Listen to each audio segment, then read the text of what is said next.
Hi hello ಎಲ್ಲರಿಗೂ ನಮಸ್ಕಾರ. ಇವತ್ತು ಭಾನುವಾರದ ಲಾಗನ್ನ ಶುರು ಮಾಡ್ತಾ ಇದ್ದೀನಿ. ಇವತ್ತು ಸ್ಟವ್ವನ್ನೆಲ್ಲ ಒರೆಸ್ಕೊಂಡು ಕೆಲಸ ಶುರು. ಬನ್ನಿ ವಿಡಿಯೋ ಶುರು ಮಾಡೋಣ. ವಿಡಿಯೋ ಇಷ್ಟ ಆದಲ್ಲಿ ಒಂದು ಲೈಕ್ ಕೊಡಿ. ಹೊಸ್ದಾಗಿ ನೋಡ್ತಾ ಇರೋರು ಸಬ್ಸ್ಕ್ರೈಬ್ ಮಾಡ್ಕೊಳ್ಳಿ. ನಿಮ್ಮ ಅನಿಸಿಕೆ ಅಭಿಪ್ರಾಯಗಳನ್ನ ಕಮೆಂಟ್ ಹಾಕಿ ಅಂತ ಹೇಳ್ತಾ ವೆಲ್ಕಮ್ ಟು ಕೆಂಪೀಸ್ ಕಿಚನ್. ಸ್ನೇಹಿತರೆ, ಹಬ್ಬಗಳು ಬರೋವಂಥ ಸಮಯ. ಆಷಾಢ ಅಂದ್ರೇ ಹಬ್ಬಗಳನ್ನು ಕರ್ಕೊಂಡು ಬರೋ ಅಂಥದ್ದು. ಇನ್ನು ಗೌರಿ ಗಣೇಶ, ವರಮಹಾಲಕ್ಷ್ಮಿ ಹಬ್ಬ, ಹಬ್ಬಗಳು ಇದ್ದೇ ಇರುತ್ತೆ. ವರ್ಷ ಪೂರ್ತಿ ಇದ್ದೇ ಇರುತ್ತೆ. ಇನ್ನು ಬಿಡಿ, ಯುಗಾದಿ ಕಳೆಯೋ ತನಕನೂ ಹಬ್ಬಗಳ ವಾರನೇ, ಹಬ್ಬಗಳ ದಿನನೇ ಅಂತಲೇ ಹೇಳ್ಬೋದು. ಇನ್ನು ಹಬ್ಬಗಳು ಅಂದ ತಕ್ಷಣ ಹೆಣ್ಮಕ್ಳಿಗೆ ಮನೆ ಕ್ಲೀನ್ ಮಾಡೋದು, ಹೆಂಗೆ ಕ್ಲೀನ್ ಮಾಡೋದು, ಯಾವ ರೀತಿ ಕ್ಲೀನ್ ಮಾಡ್ಕೊಳ್ಳೋದು, ಯಾವ ಕಡೆಯಿಂದ ಕೆಲಸ ಶುರು ಮಾಡೋದು, ನಮಗೆ ಸ್ವಲ್ಪ ಸುಸ್ತಾಗದಿರೋಂಗೆ ಯಾವ ರೀತಿ ಕೆಲಸಗಳನ್ನ ಸಿಂಪಲ್ಲಾಗಿ ನಮಗೆ ಹೆವಿ ಆಗದಿರೋ ನೋಡ್ಕೊಳ್ಳೋದು, ಈ ರೀತಿ ಎಲ್ಲ ಆಲೋಚನೆ ಆಗಿರುತ್ತೆ. ಇನ್ನೂ ತುಂಬ ಜನ ಹೆಣ್ಮಕ್ಳುಗಳಿಗೆ ನೋಡಿ, ಅಯ್ಯೋ ನಾವು ಎಷ್ಟೇ ಕ್ಲೀನ್ ಮಾಡಿದ್ರೂ ಸಹ ಮನೆ ನೀಟ್ನೆಸ್ಸೇ ಇರೋದಿಲ್ಲ. ಅದೇ ನೋಡಿ, ಇಂಥವ್ರ ಮನೆಗೆ ಹೋಗಿದ್ದೆ, ಅವ್ರ ಮನೆಯಲ್ಲಿ ಯಾವಾಗ ನೋಡು ಕ್ಲೀನಾಗಿರುತ್ತೆ. ಒಂದು ವಸ್ತು ಇಲ್ಲಿಯ ವಸ್ತು ಅಲ್ಲಿಗೆ ಹೋಗಿರೋದಿಲ್ಲ. ಎಲ್ಲೆಲ್ಲಿ ಯಾವ್ಯಾವ ವಸ್ತುಗಳು ಇಟ್ಟಿರ್ತಾರೋ ಅಲ್ಲಲ್ಲೇ ಇರುತ್ತೆ. ಸಿಕ್ಕಾಪಟ್ಟೆ ನೀಟಾಗಿ ಇಟ್ಕೊಂಡಿರ್ತಾರೆ. ಅದು ಯಾವ ರೀತಿ ಮೇಂಟೈನ್ ಮಾಡ್ತಾರೋ ಗೊತ್ತಿಲ್ಲ ಅಪ್ಪ. ನಿಜವಾಗ್ಲೂ ಅವ್ರ ಮನೇಲೆಲ್ಲರೂ ಡ್ಯೂಟಿಗೆ ಹೋಗ್ತಾರೆ, ಹೆಂಗೆ ಮಾಡ್ತಾರೆ ಅಂತ ಇನ್ನೂ ಎಷ್ಟೋ ಜನ ಹೆಣ್ಮಕ್ಳು ಇದನ್ನು ನಾವು ಮಾತಾಡಿರ್ತೀವಿ. ಮನೇಲಿರೋ ಹೆಣ್ಮಕ್ಳದ್ದು ಒಂದು ರೀತಿ ಆದರೆ, ಡ್ಯೂಟಿಗೆ ಹೋಗೋವಂಥ ಹೆಣ್ಮಕ್ಳುಗಳ್ದು ಇನ್ನೊಂದು ರೀತಿ ಯೋಚನೆ ಇರುತ್ತೆ. ಹೌದಲ್ವಾ? ಒಂದು ವಿಚಾರವನ್ನು ತಿಳ್ಕೊಬೇಕಾಗುತ್ತೆ. ಯಾವುದೇ ಕೆಲಸಗಳಾದ್ರೂ ನಾವು ಹುಟ್ತಾನೆ ಕಲ್ತ್ಕೊಂಡು ಬಂದಿರೋದಿಲ್ಲ.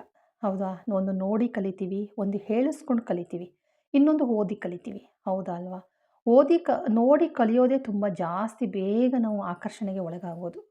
ನಾವು ಜಿಪುಣತನ ಮಾಡು, ದುಡ್ಡು ಖರ್ಚು ಮಾಡಬೇಡ, ದುಂದು ವೆಚ್ಚ ಮಾಡಬೇಡ, ಉಳಿತಾಯ ಮಾಡು ಅಂತಾನೆ ಎಷ್ಟೇ ಅಪ್ಪ ಅಮ್ಮ ಬಡ್ಕೊಂಡ್ರೂ ನಾವು ಅವ್ರ ಮಾತನ್ನೇ ಕೇಳಲ್ಲ. ಕೆಲವೊಂದು ಸಂದರ್ಭ, ಸನ್ನಿವೇಶಗಳು, ಕೆಲವರು ಮಾತುಗಳ ಮೋಟಿವೇಶನ್ನಿಂದ, ಕೆಲವು ಪುಸ್ತಕಗಳು ನೋಡೋದ್ರಿಂದ, ಕೆಲವೊಂದು ವಿಡಿಯೋಗಳು ನೋಡೋದ್ರಿಂದ ಕೆಲವೊಬ್ಬರು ತಾವೇ ಬದಲಾಗ್ತಾ ಹೋಗ್ತಾರೆ. ಯಾವುದೇ ಆದ್ರೂ ಅಷ್ಟೇ, ನಾವು ಹೇಳೋಷ್ಟು ಹೇಳ್ಬೋದು ಹೊರತು ನಾವು ಅವರನ್ನು ಕಾರ್ಯರೂಪ ತರಬೇಕು ಅಂತಂದರೆ ಅದು ಸ್ವಂತ ಅನುಭವ ಆಗಬೇಕು. ಈಗ ಎಷ್ಟೋ ಜನ ನೋಡ್ತೀವಿ, ನನಗೆ ವೆಯ್ಟ್ ಗೇನ್ ಮಾಡ್ಕೋಬೇಕು, ವೆಯ್ಟ್ ಲಾಸ್ ಮಾಡ್ಕೋಬೇಕು, ಪ್ರತಿದಿನ ವಾಕಿಂಗ್ ಮಾಡಬೇಕು, ಹೆಲ್ದಿ ಫುಡ್ ತಿನ್ನಬೇಕು, ಮನೆ ಯಾವಾಗಲೂ ಕ್ಲೀನಾಗಿ ಇಟ್ಕೋಬೇಕು. ಇದೆಲ್ಲ ಇರೋವಂಥ ಹೆಣ್ಮಕ್ಳುಗಳಿಗೆ ಹೇಳೋದು ಒಂದೇ ಮಾತು: ಒಂದೇ ಸಲ ಬೆಟ್ಟನ ಹತ್ತಕ್ಕಾಗೋದಿಲ್ಲ. ಬೆಟ್ಟ ಹತ್ತೋಕ್ಕೂ ಮುನ್ನ ಬೆಟ್ಟ ಏರಬೇಕು, ಇನ್ನೊಂದು ವಾರ 15 ದಿವಸದಲ್ಲಿ ಬೆಟ್ಟ ಹತ್ತುತ್ತೀನಿ ಅಂತನ್ನೋ ಹಾಗೆ ಮನೆಯಲ್ಲೇ ಪ್ರಿಪ್ರೇಷನ್ ಶುರುವಾಗಿರುತ್ತೆ. ಡೈಲಿ ಸ್ವಲ್ಪ ವಾಕ್ ಮಾಡೋದು, ಮೈ ಕೈ ನೋವು ಬಂದುಬಿಟ್ರೆ ಕಷ್ಟ, ಸಡನ್ನಾಗಿ ಬೆಟ್ಟ ಹತ್ತುತ್ತಾ ಇದ್ದೀನಿ, ಜ್ವರ ಬಂದು ಮಲಿಕೊಬಿಟ್ರೆ ಏನು ಮಾಡೋದು ಅಂದ್ಕೊಂಡು ಸ್ವಲ್ಪ ದೂರ ವಾಕಿಂಗ್ ಮಾಡೋದು, ಊಟದಲ್ಲಿ ವ್ಯವಸ್ಥೆ ಮಾಡ್ಕೊಳ್ಳೋದು, ಏನು ಹೊರಗಡೆ ಜಂಕ್ ಫುಡ್ ಏನು ತಿಂದೇ ಇರೋದು, ಎಣ್ಣೆ ಕರೆದಿರೋ ಪದಾರ್ಥಗಳನ್ನ ತಿಂದೇ ಇರೋದು, ಹೆಲ್ದಿ ಫುಡ್ಡನ್ನೇ ಮೇಂಟೈನ್ ಮಾಡೋದು, ಇದನ್ನೆಲ್ಲವನ್ನು ಹೆಣ್ಮಕ್ಳಾಗಲಿ ಗಂಡು ಮಕ್ಕಳಾಗಿ ಖಂಡಿತ ಮಾಡೇ ಮಾಡ್ತೀವಿ ಸ್ವಲ್ಪ ಹೊರಗಡೆ ಹೋಗಬೇಕು ಅಂದಾಗ. ನಮ್ಮ ಲೈಫಲ್ಲಿ ಅದನ್ನೇ ಅಳವಡಿಸ್ಕೋಬೇಕಾಗತ್ತೆ. ಯಾವುದೇ ಆದರೂ ಸಡನ್ನಾಗಿ ನಾವೇನನ್ನೂ ಮಾಡೋಕ್ಕಾಗೋದಿಲ್ಲ. ಹಾಗಂದ್ಬಿಟ್ಟು ನಾವು ಬಿಟ್ಟರೆ ನಾವು ಜೀವನದಲ್ಲಿ ಗೆಲ್ಲಕ್ಕಾಗೋದಿಲ್ಲ. ಹೌದಾ ಅಲ್ವಾ? ಲೈಫಲ್ಲಿ ಒಂದು ಸಕ್ಸಸ್ ಅಂತ ಕಾಣಬೇಕಾದ್ರೆ ಯಾವುದೇ ವಿಚಾರ ಆದ್ರೂ ಕೆಲವೊಂದು 1 ತಿಂಗಳಲ್ಲಿ ಸಕ್ಸಸ್ ಕಾಣ್ಬೋದು. ಕೆಲವೊಂದು ವಿಚಾರಗಳು 3 ತಿಂಗಳು, ಕೆಲವೊಂದು ವಿಚಾರಗಳು 6 ತಿಂಗಳು, ವರ್ಷ ಈ ಥರ ಕಾಣ್ತೀವಿ. ಉಳಿತಾಯ ಅಂತ ಬಂದಾಗ ವರ್ಷಾನುಗಟ್ಲೆ ಅದಕ್ಕೆ ಟೈಮ್ ಕೊಡಬೇಕಾಗತ್ತೆ. ಹೆಲ್ತ್ ವಿಷಯ ಬಂತಂತಂದಾಗ ಸಡನ್ನಾಗಿ ಯಾವುದೂ ಸರಿ ಹೋಗಲ್ಲ. ವೆಯ್ಟ್ ಲಾಸ್ ಅಂತ ಬಂದಾಗಲೂ ಅಷ್ಟೇ ಸಿಕ್ಕಾಪಟ್ಟೆ ಟೈಮ್ ಕೊಡಬೇಕಾಗತ್ತೆ.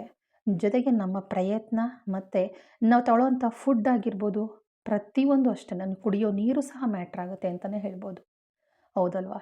ನಾನು ತುಂಬ ಮನಃಶಾಂತಿಯಿಂದ ಇರಬೇಕು, ಯಾರ ಹತ್ರನೂ ಜಾಸ್ತಿ ಮಾತಾಡಬಾರ್ದು, ನನ್ನನ್ನೇ ನಾನು ಪರೀಕ್ಷೆ ಮಾಡಿಕೊಂಡು ನಾನೇನು ಅಂತ ಅನ್ನೋದನ್ನು ನನ್ನನ್ನು ನಾನು ಅರ್ಥ ಮಾಡ್ಕೋಬೇಕು ಅನ್ನೋ ಸಾಧನೆ ಇದೆಯಲ್ಲ, ಅದು ಇನ್ನೂ ಟೈಮ್ ತಗೊಳುತ್ತೆ. ಕೆಲವೊಂದು ಸಮಯದಲ್ಲಿ ದುಡ್ಡು ಉಳಿತಾಯ ಮಾಡಬೇಕು ಅಂತ ಅಂದಾಗ ದುಡ್ಡನ್ನು ಖರ್ಚು ಮಾಡೋ ಸಂದರ್ಭಗಳು ಬರ್ಬೋದು. ಅಯ್ಯೋ, ನಾನು ಎಷ್ಟೇ ಪ್ರಯತ್ನ ಪಟ್ಟರು ದುಡ್ಡು ಖರ್ಚಾಗೋಯ್ತು ಅಂತಂದ್ಬಿಟ್ಟು ನಾವು ಅದನ್ನು ಅಲ್ಲೇ ಬಿಟ್ಟು ಅಂತಂದರೆ ನಾವು ಲೈಫ್ ಲಾಂಗ್ ದುಡ್ಡನ್ನು ಉಳಿತಾಯ ಮಾಡೋಕ್ಕಾಗೋದೇ ಇಲ್ಲ. ಪರಿಸ್ಥಿತಿ ಹೇಗೆ ನಮ್ಮನ್ನು ಪರೀಕ್ಷೆ ಮಾಡುತ್ತವೆ ಅಂತಂದರೆ, ಅಪ್ಪ ಅಮ್ಮ ಮಾಸ್ಟ್ರುಗಳಿಗಿಂತನೂ ಪರೀಕ್ಷೆ ಜಾಸ್ತಿ ಕೊಡ್ತದೆ ಪರಿಸ್ಥಿತಿ. ನೆಂಟರು ಬರೋದು, ಮನೆಯಲ್ಲಿ ಯಾರಿಗೋ ಹುಷಾರು ತಪ್ಪದಂಗಾಗೋದು, ಏನೋ ಇನ್ಯಾವುದೋ ಸಂದರ್ಭಗಳಿಗೋಸ್ಕರ ಇಟ್ಟಿರೋ ದುಡ್ಡು, ಕೂಡಿಟ್ಟಿರೋ ದುಡ್ಡು ಖರ್ಚಾಗೋ ಹಾಗೆ ಮಾಡುತ್ತೆ. ಪರಿಸ್ಥಿತಿ ಅಂತನ್ನೋದು ಹೆಡ್ ಮಾಸ್ಟರ್ ಇದ್ದಂಗೆ. ಹೌದಲ್ವಾ? ಅದನ್ನು ಎದುರುಕೊಂಡು ನಾವೇನಾದ್ರೂ ದುಡ್ಡು ಉಳಿತಾಯ ಮಾಡೋಕ್ಕಾಗಲಿಲ್ಲ ಅಂತಂದರೆ ಆ ಹೆಡ್ ಮಾಸ್ಟರ್ ಏನಂತ ಮಾಡ್ತಾರೆ ಹೇಳಿ? ಪ್ರತಿ ಸಲನೂ ಪರಿಸ್ಥಿತಿಗಳನ್ನ ತಂದು ಒಡ್ತಾನೆ ಇರ್ತಾರೆ. ಪ್ರತಿ ಸಲ ದುಡ್ಡು ಖಾಲಿ ಆಗ್ತಾನೆ ಇರುತ್ತೆ. ಹೌದಲ್ವಾ? ಪರಿಸ್ಥಿತಿ ಕೊಡುವಂತಹ ಎಕ್ಸಾಮ್ನ ನಾವು ಪಾಸ್ ಮಾಡಿಕೊಂಡು, ಎಸ್, ನಾನು ಉಳಿಸಿರೋ ದುಡ್ಡು ಇವತ್ತು ನನ್ನ ಮಗನ ಒಂದು ಟ್ಯೂಷನ್ ಫೀಸ್ಗಾಯಿತು, ನನ್ನ ಮಗನ ಎಜುಕೇಷನ್ಗಾಯಿತು, ನನ್ನ ಮಗನಿಗೆ ಹುಷಾರಿರಲಿಲ್ಲ, ನನ್ನ ಮಗಳಿಗೆ ಹುಷಾರಿರಲಿಲ್ಲ, ನಮ್ಮ ಮನೆಯವ್ರಿಗೆ ಹುಷಾರಿರಲಿಲ್ಲ, ನಮ್ಮ ಅತ್ತೆ ಮಾವನಿಗೆ ಏನೋ ಒಂದು ಖರ್ಚಿಗಾಯಿತು, ಮುಂದಿನ ತಿಂಗಳಿಂದ ನಾನು ಅಥವಾ ನಾಳೆಯಿಂದನೇ ನಾನು ಯಾವುದಾದ್ರೂ ಕಡೆಯಿಂದ ದುಡ್ಡನ್ನು ಉಳಿಸ್ಬೇಕು ಅಂತ ಪ್ರಯತ್ನ ಅಂತ ಪಟ್ಟಾಗ ನಮ್ಮ ಪರಿಸ್ಥಿತಿಯನ್ನು ಹೆಡ್ ಮಾಸ್ಟರ್ಗಳು ಸಹ ಬಾಯಿ ಮುಚ್ಕೊಂಡು ಸುಮ್ಮನಾಗ್ತಾರೆ. ದುಡ್ಡನ್ನು ಉಳಿಸೋದಕ್ಕೆ ಅವಕಾಶಗಳನ್ನು ಹುಡುಕ್ಕೊಡ್ತಾರೆ. ಹೌದು ಸ್ನೇಹಿತರೆ, ಇವತ್ತು ಏನೇ ಆದರೂ ಅಷ್ಟೇ, ನಾನು ವಾಕಿಂಗ್ ಮಾಡಬೇಕಪ್ಪ, ನಾನು ವೆಯ್ಟ್ ಲಾಸ್ ಮಾಡ್ಕೋಬೇಕು ಅಂತಂದಾಗ ಚೆನ್ನಾಗಿ ತಿನ್ನಬೇಕು ಅನಿಸುತ್ತೆ. ಆವಾಗಲೇ ಹೊಟ್ಟೆ ಹಸಿವು ಜಾಸ್ತಿ ಆಗೋದು, ಗೋಬಿ ಮಂಚೂರಿ ತಿನ್ನಬೇಕು ಅನ್ನೋದು, ನಾನ್ ವೆಜ್ ತಿನ್ನಬೇಕು ಅನ್ನೋದು, ಚಿಕನ್ನು ಮಟನ್ನು ಕೈಮಾ ಉಂಡೆ ತಿನ್ನಬೇಕು ಅನಿಸೋದು. ಹೌದಾ ಅಲ್ವಾ? ಆಸೆ ಪಡ್ತಾ ಇದ್ದೀವಿ ಅಂತಂದರೆ ತಿಂದುಬಿಟ್ರೆ ಆಗಲ್ಲ. ನಾನು ಆಸೆ ಪಡ್ತಾ ಇದ್ದೀನಲ್ವಾ, ಇವತ್ತು ನಾನು ಏನೋ ಚಿಕನ್ ತಿನ್ನಬೇಕು, ಜಸ್ಟ್ ಎಷ್ಟು ಅವಶ್ಯ ಏನು ತಿಂತಿದ್ರೋ ಇಷ್ಟು ಸಲ ಅದಕ್ಕಿಂತ ಸ್ವಲ್ಪ ಕಡಿಮೆ ಮಾಡ್ಕೋಬೇಕು. ಒಂದೇ ಸಲ ಯಾವುದನ್ನು ಬಿಟ್ಟರೂ ಸಹ ನಮ್ಗೆ ಗೆಲ್ಲಕ್ಕಾಗೋದಿಲ್ಲ. ಸ್ವಲ್ಪ ಸ್ವಲ್ಪ ಸ್ವಲ್ಪ ಕಡಿಮೆ ಮಾಡ್ಕೊಳ್ತಾ ಮಾಡ್ಕೊಳ್ತಾ ಸಂಪೂರ್ಣವಾಗಿ ನಾನ್ ವೆಜ್ ತಿನ್ನೋದೇ ಬಿಡಬಹುದು ಸ್ನೇಹಿತರೆ. ಒಂದೇ ಸಲ ನಾನು ನಾನ್ ವೆಜ್ ತಿನ್ನಲ್ಲ ಅಂತ ನಾವು ಜಪ ಮಾಡ್ತಾ ಕೂತ್ಕೊಬಿಟ್ರೆ ಖಂಡಿತ ಬಿಡೋಕ್ಕೆ ಚಾನ್ಸ್ ಇಲ್ಲ. ಒಂದು ಸ್ವಲ್ಪ ಸ್ವಲ್ಪ ಸ್ವಲ್ಪ ಸ್ವಲ್ಪನೇ ಬಿಡ್ತಾ ಬಂದರೆ ಆಟೋಮೆಟಿಕ್ಕಾಗಿ ತಾನೇ ಸಂದರ್ಭಗಳು ಬಂದ್ಬಿಡುತ್ತೆ. ಈಗ ಬೀರೂಟ ಒಂದೊಂದು ಸಲ ಏನಾಗುತ್ತೆ, ಬರ್ತ್ಡೇ ಪಾರ್ಟಿ ಇರುತ್ತೆ, ಬೀರೂಟಗಳಿರುತ್ತವೆ, ಮದುವೆಗಳಲ್ಲಿ ಇರುತ್ತೆ, ನಾನ್ ವೆಜ್ ತಿನ್ನೋಂಥ ಸಂದರ್ಭಗಳು ಬಂದ್ಬಿಡುತ್ತೆ. ನಾನು ವೆಯ್ಟ್ ಲಾಸ್ ಮಾಡ್ಕೋಬೇಕು, ನಾನು ಏನು ಸಿಹಿ ತಿನ್ನಲ್ಲ ಅಂತಂದರೆ ಸಿಹಿ ತಿನ್ನುವಂಥ ಸಂದರ್ಭ ಬರುತ್ತೆ. ತಿನ್ನಬೇಡಿ ಅಂತನಲ್ಲ, ಸ್ವಲ್ಪ ತಿನ್ನೋದ್ರಲ್ಲಿ ಸ್ವಲ್ಪ ಸ್ವಲ್ಪ ಸ್ವಲ್ಪ ಸ್ವಲ್ಪ ಸ್ವಲ್ಪ ಕಡಿಮೆ ಮಾಡ್ಕೊಂಡು ಬಂದರೆ ಸಂಪೂರ್ಣವಾಗಿ ರಿಸಲ್ಟ್ ಸಿಗುತ್ತೆ. ಒಂದೇ ದಿನ ನಾವು ಯಾವುದನ್ನು ಗೆಲ್ಲೋಕ್ಕಾಗೋದಿಲ್ಲ. ಹೌದಾ ಅಲ್ವಾ? ಮನಃಶಾಂತಿ ಬೇಕು ಅಂದ ತಕ್ಷಣ ಹೋಗಿ ಒಂದು ಮೂಲೆಯಲ್ಲಿ ಕೂತ್ಕೊಂಡು ಜಪ ಮಾಡ್ತಾ ಕೂತ್ಕೊಂಡ್ರೆ ಮನಃಶಾಂತಿ ಸಿಗುತ್ತಾ? ಮನಃಶಾಂತಿಗೆ ಏನೇನು ಬೇಕು? ನಮ್ಮ ಮಾತನ್ನು ಎಲ್ಲಿ ಕಡಿಮೆ ಆಗಬೇಕು, ಎಲ್ಲಿ ಜಾಸ್ತಿ ಆಡಬೇಕು, ನಾವೇನನ್ನು ಮಾಡಿದ್ರೆ ನಮಗೆ ಮನಃಶಾಂತಿ ಸಿಗುತ್ತೆ, ಏನನ್ನು ಮಾಡಿದ್ರೆ ಮನಃಶಾಂತಿ ಸಿಗೋದಿಲ್ಲ, ಇದೆಲ್ಲವನ್ನು ಕೌಂಟಿಂಗ್ ಮಾಡ್ಕೋಬೇಕಾಗತ್ತೆ. ಜೀವನದಲ್ಲಿ ಯಶಸ್ಸು ಕಾಣಬೇಕು ಅಂತಂದರೆ, ಜೀವನದಲ್ಲಿ ಸಕ್ಸಸ್ ಕಾಣಬೇಕು ಅಂತಂದರೆ ಪ್ರತಿಯೊಂದು ಮ್ಯಾಟ್ರ್ ಆಗುತ್ತೆ ಸ್ನೇಹಿತರೆ. ಒಂದು ಮನೆ ಕ್ಲೀನ್ ಮಾಡಬೇಕು ಅಂತಂದರೆ ಅಷ್ಟು ಸುಲಭದ ಮಾತಲ್ಲ. ಮನೆ ಮಂದಿ ಎಲ್ಲರೂ ಸಪೋರ್ಟ್ ಮಾಡಬೇಕು. ಸಪೋರ್ಟ್ ಮಾಡೋದ್ರ ಜೊತೆಗೆ ಕೆಲಸನ ಎಲ್ಲಿಂದ ಶುರು ಮಾಡಬೇಕು ಅನ್ನೋದನ್ನು ನಾವು ಮೈಂಡಲ್ಲಿ ಇಟ್ಕೋಬೇಕಾಗತ್ತೆ. ಯಾವ ಕೆಲಸ ಈಸಿ ಇದೆಯೋ ಆ ಕೆಲಸದಿಂದ ಕೆಲಸ ಶುರು ಮಾಡಿದ್ರೆ ಸಕ್ಸಸ್ ಅಂತೂ ಕಾಣೋದಿಲ್ಲ. ಆಯ್ತಲ್ವಾ ಅನ್ನಂಗಾಗುತ್ತೆ. ತುಂಬ ಕಷ್ಟವಾಗಿರೋ ಕೆಲಸನ ಶುರು ಮಾಡ್ಕೊಂಬಿಡಿ. ಇದು ನನಗೆ ಸಿಕ್ಕಾಪಟ್ಟೆ ಕಿರಿಕಿರಿ ಕೊಡುತ್ತಪ್ಪ, ಇದು ನನಗಿಷ್ಟನೇ ಆಗೋದಿಲ್ಲ, ವಾರ್ಡ್ರೋಬ್ ಕ್ಲೀನ್ ಮಾಡೋದು ಇಷ್ಟ ಆಗೋದಿಲ್ಲ, ಪಾತ್ರೆಗಳು ತೊಳೆಯೋದು ಅಟ್ಟದ ಮೇಲಿಂದ ತೆಗೆದು ಪಾತ್ರೆಗಳು ತೊಳೆಯೋದು ಇಷ್ಟ ಆಗೋದಿಲ್ಲ ಅಂಥ ಕೆಲಸಗಳನ್ನೇ ಶುರು ಮಾಡ್ಕೊಳ್ಳಿ. ಆಟೋಮೆಟಿಕ್ಕಾಗಿ ಕೆಲಸಗಳು ಮುಗಿತಾ ಬರುತ್ತೆ. ಹೌದಲ್ವಾ?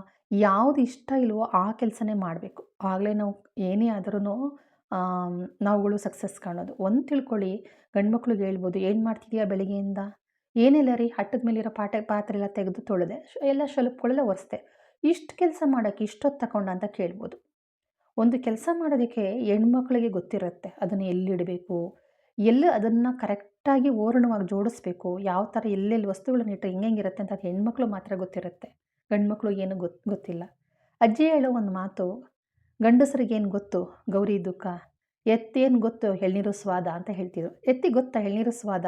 ಅದು ರುಚಿ ಗೊತ್ತಿದೆಯಾ? ಅದೇ ಥರನೇ ಕಷ್ಟ ಸುಖ ನೋವು ನೊಲಿವು ಅರಿವಿಲ್ದಿರೋ ಅಂತಹ ಗಂಡು ಮಕ್ಕಳಿಗೆ ಏನು ಹೇಳಿ ಏನು ಪ್ರಯೋಜನ ಮಗ, ನಿನ್ನ ಕೆಲಸ ನೀನು ಮಾಡ್ಕೊ ಅಂತನ್ನೋರು. ಹೇಳೋದಿಷ್ಟೇ ಸ್ನೇಹಿತರೆ. ಯಾವುದೇ ಒಂದು ಮನೆ ಕ್ಲೀನಿಂಗ್ ಮಾಡಬೇಕಾದ್ರೆ ಆಗಲಿ, ದುಡ್ಡನ್ನು ಉಳಿತಾಯ ಮಾಡಬೇಕಾದ್ರೆ ಆಗಲಿ, ಪ್ರತಿಯೊಂದಕ್ಕೂ ನಮ್ಮ ಒಂದು ಮ್ಯಾನೇಜ್ಮೆಂಟ್ ತುಂಬ ಇಂಪಾರ್ಟೆಂಟ್ ಆಗುತ್ತೆ. ಹೌದು, ಮನೆ ಕ್ಲೀನ್ ಮಾಡ್ತಾಯಿದ್ದೀನಿ, ತುಳಿಬೇಡ, ಕಸ ಗುಡಿಸಿದ್ದೀನಿ, ಈಗ ತಾನೇ ಒರೆಸಿದ್ದೀನಿ, ಈ ಟವಲ್ ಅಲ್ಲಿ ಇಡಬೇಡ, ಆ ಟವಲ್ ಇಲ್ಲಿ ಬೇಡ, ಇದನ್ನು ಈ ಥರ ಮಾಡಬೇಡ ಅಂತಂದಾಗ ಮನೇಲಿರೋರು ಇದೇನು ಹೊಸ ಥರ ಶುರು ಮಾಡ್ಕೊಂಬಿಟ್ಟಿದ್ದಾಳಲ್ಲ, ಇಷ್ಟು ದಿನ ಇಲ್ಲಿರೋದು ಇವಾಗೇನು ಅನ್ನೋಂಗಾಗುತ್ತೆ. ನಿಧಾನವಾಗಿ, ಇವತ್ತು ಯಾಕೆ ಟವಲ್ ಇಲ್ಲಿಡ್ತಾ ಇದೆಯಾ, ನೀಟಾಗಿ ಕೈಕಾಲು ಮುಖ ಒರೆಸೋ ಟವಲ್ ತೊಗೊಂಡೋಗಿ ಒಣಗಾಕು. ಊಟದ ಬಾಕ್ಸ್ ತಂದ್ಯಾ, ಸಿಂಕ್ ಒಳಗಡೆ ಹಾಕು. ಶೂ ಬಿಚ್ಚತೆ ತಾನೇ, ಸಾಕ್ಸ್ ಇಲ್ಲ ಹಾಕಬೇಡ, ಇದರೊಳಗಡೆ ಹಾಕಿಡು. ಕೂಗಾಡ್ಕೊಂಡು ಕಿರ್ಚಾಡ್ಕೊಂಡು ಹೇಳೋದಲ್ಲ, ಪ್ರತಿಯೊಂದು ಒಂದು ವಿಧಾನ ಇದೆ. ಕೆಲಸಗಳು ತನ್ನ ತಾನೇ ಕಡಿಮೆ ಆಗುತ್ತೆ. ಏನಮ್ಮ ಹೊಸ ಥರ ಅಂದರೆ, ಇನ್ಮೇಲೆಲ್ಲ ನೀವು ಚಿಕ್ಕವರಲ್ಲ, ನೀವು ದೊಡ್ಡವ್ರು ಆಗ್ತಿದ್ದೀರಾ, ನಾನೊಬ್ಳು ಕೈಲೇ ಕೆಲಸ ಮಾಡೋಕ್ಕಾಗೋದಿಲ್ಲ, ಸ್ವಲ್ಪ ನೀವು ಹೆಲ್ಪ್ ಮಾಡ್ದಂಗೆ ಆಗುತ್ತೆ ಕಣೆ. ಇದು ಸ್ವಲ್ಪ ಸ್ವಲ್ಪ ಕೆಲಸಗಳನ್ನು ನೀವು ಮಾಡಿದ್ರೆ ಗಂಡು ಮಕ್ಕಳಿಗೆ ಹೆಣ್ಮಕ್ಳಿಗೆ ನೀವು ಹೇಳ್ಕೊಡಿ, ಮನೇಲಿರೋರಿಗೂ ಸಹ ಹೇಳ್ಕೊಡಿ. ಕಾಫಿ ಕುಡಿಯೋ ಲೋಟ, ನೀರು ಕುಡಿಯೋವಂಥ ಲೋಟಗಳನ್ನು ಅಲ್ಲೆಲ್ಲೇ ಇಡಬೇಡಿ, ಸಿಂಕಿಗೆ ತೊಗೊಂಡೋಗಿ ಹಾಕಿ, ಇಲ್ಲ ಆದರೆ ತೊಳೆದಿಡಿ. ದಿವಾನ್ ಕಟ್ ಮೇಲೆ ಕೂತ್ಕೊಂಡಾಗ ನೀಟಾಗಿ ಕೂತ್ಕೊಂಡಿರೋ ಜಾಗನ ನೀಟಾಗಿ ಸರಿಯಾಗಿ ಎಲ್ಲನೂ ಕ್ಲೀನಾಗಿ ಜೋಡಿಸ್ಬಿಟ್ಟು, ಅಂದರೆ ಆ ಕಡೆ ಈ ಕಡೆ ಬೆಡ್ಶೀಟ್ ಹೋಗದೇ ಇರೋ ಹಾಗೆ ನೋಡ್ಕೊಳ್ಳಿ.